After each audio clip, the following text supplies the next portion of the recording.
Hey, what's up, Superdads and everyone else? I'm going to talk today about how to develop real strength.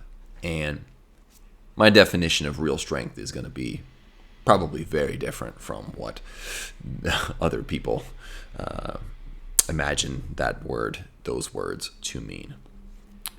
Let me frame this with a message that I got. So this is a message that I got from a client of mine. And when he sent me the message, his daughter was in the hospital. She had pneumonia and was having a really rough time. So I asked him how he was doing.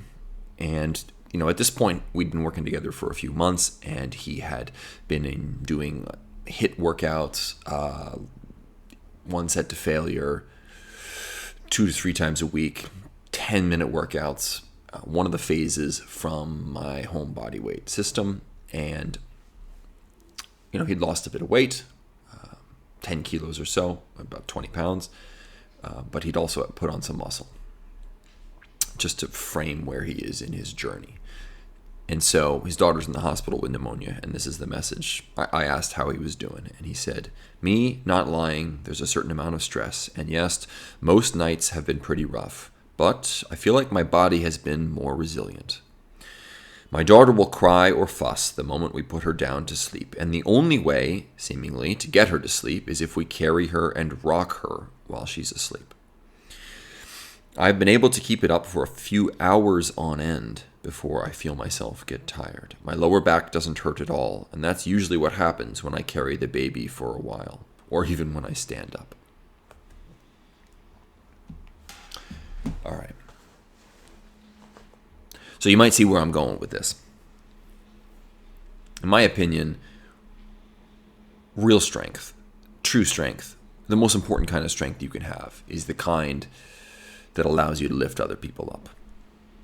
I don't care if you can lift something that is heavy, because there's nothing heavier than lifting another person, because it requires sacrifice, and it requires character, and it requires the willingness to be of service to someone else.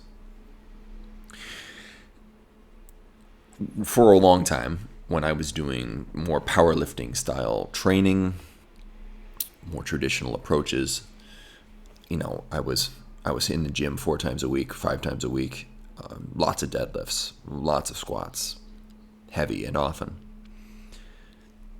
I was hesitant to play soccer with my son, to run around with him, because my hip hurt, my knee hurt, I was heavy, and it was uncomfortable.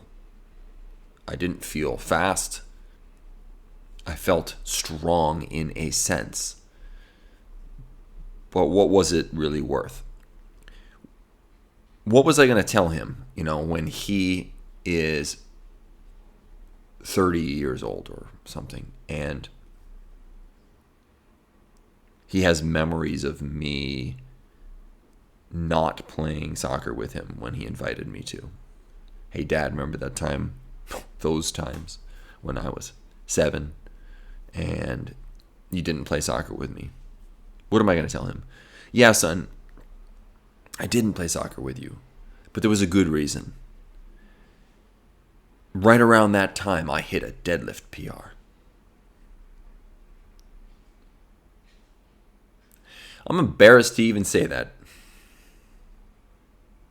And if you were in a similar position, you might consider being a little embarrassed yourself. Nobody is going to remember that time that you lifted a little bit more weight in the gym once. But the people that matter the most to you are going to remember whether you were able to be an active participant in their lives. Most lifting for most people, maybe not most people, but a lot of people fall into the trap of just trying to do something difficult. Just because something is difficult, it doesn't mean it's worth doing. We really need to think about the priorities here. You may do something difficult, and that is impressive. But what are you doing this for? Are you trying to become a more impressive person or a more capable person? I felt less capable when I was able to pick up heavier weights. And I can't lift nearly as much as I did then, but I'm no less strong in a functional sense because now I can actually play and climb and do martial arts again, and all of these aspects of my life that have reopened to me. That's increased capability, and my numbers are not going to be as impressive in the gym, but as a person, I feel like I'm more impressive. So, let me just close by asking you, what is your strength for? If it's just for showing off, that's ego lifting. You know how you say about people who have terrible form when they lift so that they can lift more weight? They swing the weight around. They're probably going to hurt themselves. You say that's ego lifting and dismiss it. And you would never advise someone to do it.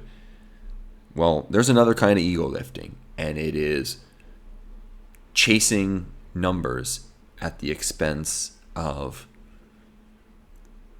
living the best life that you can, which is a life where you're useful,